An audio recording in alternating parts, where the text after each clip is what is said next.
हम नमाज का लेसन सुन रहे थे जो हमारा सिलसिला है आओ अल्लाह से बात करें। उसी सिलसिले के पेश नज़र आज इंशाल्लाह हमारा सेकंड पार्ट हम रिकॉर्ड करवा रहे हैं। अल्लाह पाक हम सबको इस पर अमल करने की तौफीक अता फरमाए। मैं अर्ज़ कर रहा था कि नमाज को सिर्फ जो है ज़ुबान से नहीं पढ़ना बल्कि दिल से, शऊर से और रूह से पढ़ना है। ये कैसे होगा? आइए कुरान मजीद की आयत में आपको सुनाता हूँ। सूरह मुमिनून की आयत नंबर 1 और 2 अल्लाह सुब्हानहू तआला ने कुरान मुक़द्दस में इरशाद फरमाया क़द अफ़लहल मुमिनून। इसका माने ये तहकीक यानी बेशक कामयाब हो गए। कौन? मुमिनून, ईमान वाले। अच्छा, कौन से ईमान वाले? दूसरी आयत में तशरीह बयान की, इरशाद फरमाया अल्लज़ीना हुम अन सलातिहिम खाशिऊन।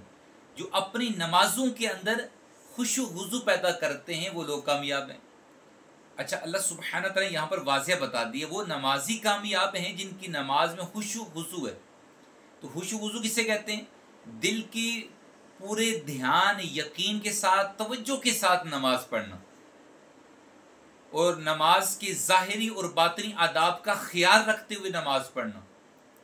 और इसके बहुत सारे तरीके हैं। उनमें एक तरीका ये भी है कि जो हम नमाज पढ़ते हैं अरबी ज़ुबान में, उसका मानी, उसका तर्जमा, उसका तशरीह और उसका मफ़हूम हमारे जहन में होना चाहिए। जितनी तशरीह हमारे जहन में होगी उतनी तवज्जो हमारी नमाज में होगी। इसलिए तो मैं कहता हूँ आओ अल्लाह से बात करें। बात कैसे करेंगे? जब हमें मालूम होगा जो मैं पढ़ रहा हूँ इसका मानी क्या है, इसकी तशरीह क्या है, मैं अपने रब से क्या बातें कर रहा हूँ। तो इसी सिलसिले को पेश नज़र रखते हुए, इसी सिलसिले को जारी रखते हुए आज इंशाअल्लाह ताला हमारी नमाज का जो तर्जमे के हवाले से है, तो नमाज की तशरीह उसके तर्जमे पर इंशाअल्लाह और करेंगे। पहला जो सेशन हमारा होगा आज वो उस कलिमात अज़ीम पर है। मेरी मुराद तकबीर तहरीमा है, यानी लफ्ज़ अल्लाहु अकबर। ये कलिमात अज़ीम इतना ये प्यारा कलिमा है कि इसके बगैर नमाज ही शुरू नहीं होती। ये नमाज की शराइत में भी शामिल किया गया है। नमाज की 6 शराइतें, छठी शर्त है तकबीर तहरीमा, यानी लफ्ज़ अल्लाहु अकबर कह के नमाज को शुरू करना। इसी तरह नमाज के 7 फ़राइज़ हैं। पहला फ़र्ज़ है तकबीर तहरीमा, यानी नमाज को अल्लाहु अकबर कह के नमाज को शुरू करना इतनी अहम है। और ये तकबीर जो होती है अल्लाहु अकबर, ये हर रकत के अंदर तकरीबन 5 मरतबा हम दोहराते हैं अल्लाहु अकबर। तो ये बड़ी अहम चीज़ है, इसको ज़हनशीन करें। इसका मानी क्या है? अल्लाह सबसे बड़ा है। जब इसकी मुकम्मल तवज्जो हमारे साथ होगी तो इंशाअल्लाह इसकी बरकतें भी हमें इंशाअल्लाह मिलेंगी। तकबीर तहरीमा अल्लाहु अकबर को सीखने से पहले एक ज़रूरी चीज़ होती है जो हम खड़े होते हैं अल्लाह के हुज़ूर और दोनों हाथ उठाते हैं। इंग्लिश में से कहते हैं हैंड्स अप। हैंड्स अप की क्या तशरीह है? आइए इसको समझने की कोशिश करते हैं। हैंड्स अप का मानी और तशरीह की ये होती है कि अगर किसी बड़े की तरफ से, मसलन कानून की तरफ से, हुक्मरान की तरफ से, पुलिस की तरफ से, फ़ौज की तरफ से किसी को कहा जाता है, किसी मुश्तबे, किसी मशकूक शख्स को कहा जाता है हैंड्स अप, तो इसका मानी होता है कि वो हुक्मरान या वो पुलिस या फ़ौज वो ये ऐलान कर रही है ए बंदे अपनी हरकतों से बाज आ जा, अब रुक जा, अब बस कर दे, बड़ी गफलत हो गई, अब रुक जा। तो जब अल्लाह के हुज़ूर हम खड़े हो रहे हैं तो बंदा ये तसव्वुर करे कि अल्लाह सुब्हाना तआला की रहमत हमें आवाज़ देती है। गोया कि अल्लाह की रहमत ये कह रही है ए बंदे बड़े दिन गफलत में गुजार लिए, बड़ी तूने गुनाहों के अंदर ज़िंदगी गुजार ली, बड़ी नमाजें कज़ा कर ली, अब तो हैंड्स अप हो जा, यानी नमाज के लिए आ जा। तो ये तसव्वुर जब जमाएंगे तो आपको नमाज में एक लज्जत महसूस होगी, नमाज की चाशनी महसूस होगी कि मेरा रब मेरा इंतज़ार कर रहा है। एक मानी तो हैंड्स अप का ये, एक दूसरा मानी ये है।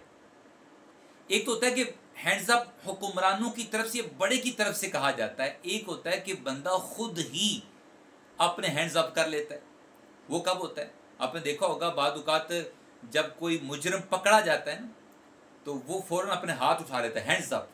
उसका ये इशारा होता है कि मैं अब कोई जवाबी कार्रवाई नहीं करूँगा, अब मैं जो गलत काम करता था अब नहीं करूँगा, मैं बाज आ गया हूँ, लिहाजा मुझे अब सज़ा ना दीजिएगा, मुझ पर फायर ना कीजिएगा। तो यूं बंदा जब अल्लाह सुब्हाना ताला के हुजूर हाजिर होते हैं तो बंदा ये तसव्वुर करे, ए अल्लाह बड़े गुनाह हो चुके मुझसे, बड़ी गलतियां हो चुकी, बड़ी गफलत में ज़िंदगी मैंने गुजार दी, नमाजें कज़ा होती रहीं, गुनाह होते रहे, लेकिन ए बारी ताला अब मैंने हैंड्स अप कर लिया, अब बस हो गई है, अब तेरे हुजूर हाजिर हो गया हूँ, अब मैं अपनी ज़िंदगी को जो है वो आपकी रिजा के मुताबिक गुजारूंगा, जैसा आप चाहेंगे वैसा ही गुजारूंगा। तो अब जो है ये हैंड्स अप का है। इस मानों में जब अपने हाथ उठाएंगे इस सोच के साथ, इस फिक्र के साथ, इस मफहूम के साथ, इस तशरी के साथ, तो फिर आपको नमाज में लज्जत महसूस होगी, फिर आपको फील होगा कि मैं अपने रब से बात कर रहा हूँ। और नबी करीम अलैहिस्सलाम की हदीस पाक मुझे याद आ गई, हुजूर फरमाते नमाज ऐसे पढ़ो कि गोया तुम अपने रब को देख रहे हो। और अगर फरमाया तुम ये तस्वर नहीं बांध सकते तो हम जैसे लोग तो कहाँ बांधेंगे, तो फरमाया फिर कम अज कम ये सोच जरूर पैदा करो कि तुम अगर नहीं देख रहे तुम्हारा रब तो तुम्हें देख रहा है। तो इस सोच के साथ बंदा नमाज पढ़े कि मेरा रब तो देख ही रहा है, तो बंदा ये इल्तिजाएं करे, अल्लाह बड़ी ज़िंदगी में ख़ताएं हुई हैं, अब ये गुनाहगार ये मुजरम हाजिर हो गया है और हैंड्स अप कर लिए।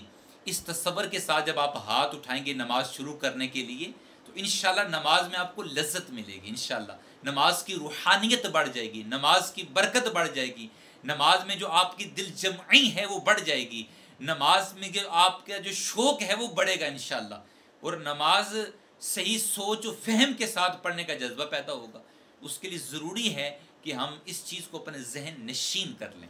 हैंड्स अप के मुतालिक हम सुन रहे हैं, एक होता है मुजरम का हैंड्स अप करना, एक होता है हुक्मरान का, सरबराह का, पुलिस का, फौज का हैंड्स अप करवाना। दोनों का अलग अलग मैंने बयान किया, मजीद सुन लें।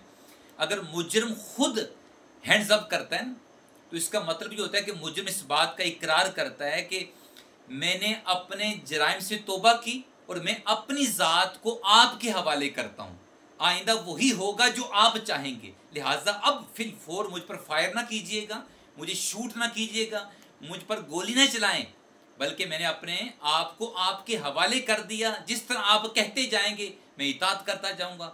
इसी मानी को अल्लाह सुब्हाना ताला के हुजूर समझने की कोशिश करें कि मुजरिम आया है और अल्लाह पाक की बारगाह में अर्ज करता है, ए बारी ताला बड़े गुनाह हो गए, बड़ी गलतियां हो गई हैं, लेकिन मैंने अभी हैंड्स अप कर ली है, अब मुझे अजाब में गिरफ्तार ना कीजिएगा, मुझे मजीद आजमाइश में मुब्तला ना कीजिएगा, मैंने अपनी ज़ात को आपके हवाले कर दिया है, आइंदा वही होगा जो आप चाहेंगे, यानी मैं इताअत इलाही में ज़िंदगी बसर करूँगा। इस अकीदे के साथ, इस सोच के साथ जब आप कहेंगे हैंड्स अप यानी अल्लाह अकबर पढ़ेंगे तो इसका सुरूर अलग मिलेगा।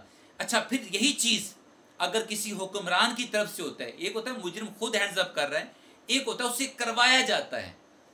करवाने वाले बाद का दुनिया के अंदर देखा जाए तो फौज होती है, पुलिस होती है, वगैरह वगैरह। जब किसी मुतशब्बे या मशकूक अफराद को कहते हैं हैंड्स अप, तो उनका ये कहने का मकसद होता है कि अब जवाबी कार्रवाई छोड़ दे, ए बंदे तूने बड़े गुनाह कर लिए हैं, अब अपने आप को हमारे वाले कर दे ताकि तू सेफ हो सके। अगर हम चाहते हैं, अच्छा हुक्मरान ये फौज क्या चाहते हैं, हैंड्स अप की हमें जो वार्निंग दी जाती है कि बंदे अब छोड़ दे, हाथ उठा दे ताकि तू सेफ हो जाए, क्या ताकि तू हमारे ज़र से बच सके। तो है मोहतरम सामीन, यहाँ पर बंदा ये गौर करे कि अल्लाह सुब्हाना ताला की तरफ से आवाज़ आ रही है, हय्या अलस सलाह हय्या अलल फलाह, ए बंदे अपने हैंड्स अप उठा ले, अपने हाथों को उठा ले, नमाज शुरू कर ले, इससे पहले कि तुझे कोई सज़ा दी जाए। तो इस अकीदे, इस सोच के साथ भी अगर बंदा नमाज पढ़ेगा तो उसकी नमाज की जो चाशनी है वो बढ़ जाएगी। फिर इसी तरह हैंड्स अप बंदा इस अकीदे के साथ भी करे कि अल्लाह दुनिया और दुनिया का सारा माल और दुनिया में जो कुछ है, अल्लाह तेरी करोड़ा नेमतें, हर चीज छोटी है, तेरी जात बड़ी है, मैंने दुनिया और दुनिया की हर शय से अपने हाथों को उठा लिया और मैं कहता हूँ हैंड्स अप यानी अल्लाह अकबर। और इस अकीदे के साथ जब नमाज पढ़ेंगे तो इससे भी आपकी नमाज की रूहानियत, नमाज की लज्जत बढ़ जाएगी और इंशाल्लाह नमाज का आपको सुरूर हासिल होगा। ए अल्लाह, आपने मेरे लिए मसाजिद के अंदर भी ऐलान करवाए, ऐलान कौन से थे? ए लोगों याद रखो वो ऐलान कौन से थे। अल्लाह सुब्हाना ताला की अता करदा दीन, दीन मुहम्मदी, दीन इस्लाम सल्लल्लाहु तआला अलैहि वसल्लम की दी हुई शरीयत के मुताबिक जो ऐलानात होते हैं, 5 टाइम मुअज्जिन पुकार पुकार कर ऐलान करता है, यानी अजान देता है ना, क्या कहता है? हय्या अलस सला, आओ नमाज की तरफ, हय्या अलल फला, आओ कामयाबी की तरफ, हय्या अलस सला, आओ नमाज की तरफ, हय्या अलल फला, आओ कामयाबी की तरफ। ऐ अल्लाह तू ऐलान करवाता रहा, मैं गफलत में पड़ा रहा, मस्जिदों से दूर रहा, नमाजों से दूर रहा। ऐ अल्लाह अब मुजरिम हाजिर है और मैं अपने हाथ उठाता हूँ, हैंड्स अप, अल्लाहु अकबर। जब इस अकीदे, इस सोच के साथ आप नमाज पढ़ेंगे तो आपकी लज्जत मजीद बढ़ जाएगी इंशाअल्लाह अज़्ज़ा वजल। लफ्ज़ है तकबीर तहरीमा, जिसके मुतल्लिक़ हम सुन रहे हैं अल्लाहु अकबर, यानी अल्लाह सबसे बड़ा है। तो बंदा इस सोच, इस अकीदे के साथ ये अल्लाहु अकबर पढ़े, अज़मत इलाही का इकरार करे, यानी ऐ अल्लाह तेरी कुदरत, तेरा इल्म, तेरी ज़ात, तेरी सिफात हर चीज़ से बुलंद व बाला है, सबसे आला व अरफा है।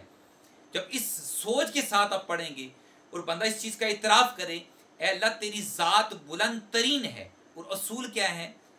असूल दुनिया में भी चलता है ना कि बड़ों की बात छोटे मानते हैं। तो ऐ अल्लाह आपकी ज़ात सबसे बड़ी है, तो आप के लायक है कि हम आपकी बात तस्लीम भी करें, माने। तो ऐ अल्लाह मैं आपके हजूर हाजिर हो गया हूँ और अल्लाहु अकबर कह के इस बात का तस्लीम भी करता हूँ। आप बड़े हैं तो मैं चाहता हूँ हमेशा आपकी ही मान कर चलूँ, तो मेरी हाजिरी को कबूल फरमा लीजिए। तो इस अकीदे के साथ भी जब आप ये पढ़ेंगे तो इंशाअल्लाह इसमें भी आपको लज्जत नसीब होगी। अल्लाह के हुजूर जब हम खड़े होते हैं तो ये भी हम अपना एक सोच पैदा करें कि मैंने दुनिया से मुंह मोड़ लिया है। ऐ अल्लाह मैंने दुनिया और दुनिया की तमाम चीज़ों, दुनिया की खुशी, गम, टेंशन, कारोबार, माल, औलाद, सबको पीछे छोड़ दिया है और मैं आपके दर पर हाजिर हो गया हूँ। अब मैं नमाज पढ़ूंगा, अल्लाहु अकबर, यानी किसी का मैं सोच नहीं पैदा करूंगा, मेरे लिए आपकी ज़ात सबसे बुलंद व बाला है। फिर इसमें बंदा इबादत की नियत करे, ऐ अल्लाह मैंने हर चीज़ को छोड़कर फ़कत खालिसतन आपके हजूर खड़ा हो गया हूँ और इस बात का इकरार करता हूँ कि आपकी ज़ात सबसे बुलंद व बाला है, यानी अल्लाहु अकबर कह के बंदा नमाज का आगाज़ करता है। इससे भी नमाज की लज्जत में इजाफा होता चला जाएगा इंशाअल्लाह रहमान। तकबीर तहरीमा यानी अल्लाहु अकबर, ये नमाज की नीयत भी है, यानी नमाज की नीयत का बंदा ऐलान कर रहा है कि अब मुझे ना छेड़ना, मुझसे बात भी ना करना, क्योंकि मैं नमाज पढ़ रहा हूँ। ऐलान कर दिया ना। अब देखिए बंदा कोई नमाज पढ़ रहा हो, या हमारी कोई बहन है या ख़वातीन घर में नमाज पढ़ती हैं, तो दीगर घर के अफराद को पता होता है कि अब ये नमाज पढ़ रही है, गोया उसने एक ऐलान कर दिया कि अब यार इसको डिस्टर्ब नहीं करना, आवाज़ भी नहीं देनी और इसके आगे से भी नहीं गुजरना। तो ये नियत ऐलान भी है, यानी तकबीर आपने कही तो इसका मतलब है आपने एक इबादत का ऐलान कर दिया। इसको और मज़ीद मैं आसान करता हूँ, यानी या अल्लाह मेरे लिए ना दुनिया है, ना दुनिया का माल है, ना औलाद, ना गम, ना खुशी, ना कोई फिक्र, ना कोई ताकत, ना कोई रोक, ना कोई लालच। ऐ अल्लाह आपकी बढ़ाई के आगे कुछ भी नहीं है। अल्लाहु अकबर, अल्लाह की ज़ात सबसे बड़ी है। इस सोच के साथ जब तकबीर कहेंगे तो फिर कैसी रूहानियत नसीब होगी। अल्लाह पाक हम सबको वो रूहानियत अता फरमाए। तकबीर तहरीमा यानी अल्लाहु अकबर, इस अकीदे, इस सोच के साथ भी कहना चाहिए कि तकबीर तहरीमा हम कहते हैं अल्लाहु अकबर, इसका माने क्या है? अल्लाह सबसे बड़ा है। तो बंदा ये ज़हन बनाए, ये सोच पैदा करे और असूल यही है, या अल्लाह के बड़ों की बात मानी जाती है, इसलिए भी मैं आपकी हर बात आइंदा ज़िंदगी मान कर गुजारूंगा। एक तो ये बात ज़हन नशीन कर लें, और दूसरी ये बंदा इकरार करे अल्लाह मेरा इल्म, मेरा मनसब, मेरा ओहदा, मेरा तजर्बा, मेरा मुशाहिदा, मेरा इल्म बहुत कम है, बहुत थोड़ा है, बल्कि ना होने के बराबर है। ऐ अल्लाह आपका इल्म, आपका मर्तबा, मकाम हर लिहाज से बड़ा है, क्योंकि आपका नाम है अल्लाह अकबर। इसलिए भी अल्लाह मैं आइंदा ज़िंदगी आपकी मान कर ज़िंदगी गुजारूंगा। आइंदा ज़िंदगी मेरी नहीं चलेगी, बल्कि मेरे जिस्म पर, मेरे वजूद पर आप ही की चलती है और चलती रहेगी इंशाअल्लाह ताला। और मैं इसी के मुताबिक ज़िंदगी गुजारूंगा। और अल्लाह मैं इरादा करता हूँ, क्योंकि मैं कम फहम हूँ, तो मैं इरादा करता हूँ कि इंशाअल्लाह आइंदा आपकी हर बात पर मैं लब्बैक कहता हुआ ना उस पर अमल करने की कोशिश करूँगा। मैं ये नहीं देखूंगा कि ये काम क्यों बयान किए हैं, इसकी क्या रीज़न है, इसकी क्या हिकमत है। समझ आ जाए तब भी सुबहान अल्लाह, अल्लाहु अकबर पढ़ूंगा, और समझ ना आए तब भी सुबहान अल्लाह, अल्लाहु अकबर पढ़ता पढ़ता आपकी इताअत में इंशाअल्लाह लगा रहूंगा। अल्लाह पाक हम सबको पक्का नमाजी बनाए, और इसी तरह इंशाअल्लाह आपके हुक्म पर हैंड्स अप यानी अल्लाहु अकबर, अल्लाहु अकबर, अल्लाहु अकबर, अल्लाहु अकबर। अल्लाह सबसे बड़ा है, अल्लाह सबसे बड़ा है, अल्लाह सबसे बड़ा है। दिलों का करार है, हर शय से वो बरतर हमारा मददगार है। फजाओं में गूंजे अल्लाहु अकबर की सदा, यही तो है ईमान, यही तो है निदा। जमीन हो के आसमां हो, हर सू वही निशान, वही रब दो जहां है, वही है मेहरबान। अल्लाह सबसे बड़ा है, हर दिल की पुकार, उसी के दम से रोशन सारा ये दयार है। अल्लाह सबसे बड़ा है, दिलों का करार है, हर शय से वो बरतर हमारा मददगार है। सजदों में जो सर झुके सकून वही मिले, अल्लाह सबसे बड़ा है, अल्लाह सबसे बड़ा है। नबी का वो प्यारा रब खालिक के कायनात, हर सांस का है मालिक, हर दिल की है बात। अल्लाह सबसे बड़ा है, यही नाराए बिलाल का, यही पैगाम में हक है, यही चरागे हाल। अल्लाह सबसे बड़ा है, अल्लाह सबसे बड़ा है। दिलों का करार है, हर शय से वो बरतर हमारा मददगार है। अल्लाह से बात करें, इसी वास्ते नमाज कायम करें। जब दिल रोए आंखें नम हों, जिक्र यार की बात करें। उस रब से जो सबकी सुनता है, उस रब से जो सबकी सुनता है, उससे दिल की हर बात करें। चलो अल्लाह से बात करें, जरा सजदे में रात करें। नमाज में जो मिलता है हमसे, चलो उससे मुलाकात करें। हर रुतबा हर अजमत उसकी, हम उससे बस मोहब्बत करें। यही निजात की राह है बस, चलो अल्लाह से बात करें, चलो अल्लाह से बात करें। इस हिस्से में इंशाअल्लाह मजीद हम अल्लाह पाक से कैसे गुफ्तगू कर सकते हैं, इंशाअल्लाह हमारी नेक्स्ट वीडियो आएगी, उसमें हम आपको तफसील से बताएंगे कि अल्लाह से किस तरह गुफ्तगू की जा सकती है। हर टॉपिक पे इंशाअल्लाह हमारा एक क्लिप हुआ करेगा। दुआ कीजिएगा अल्लाह पाक हम सबको अमल करने की तौफीक अता फरमाए। वमा अलैना इल्लल बलाग।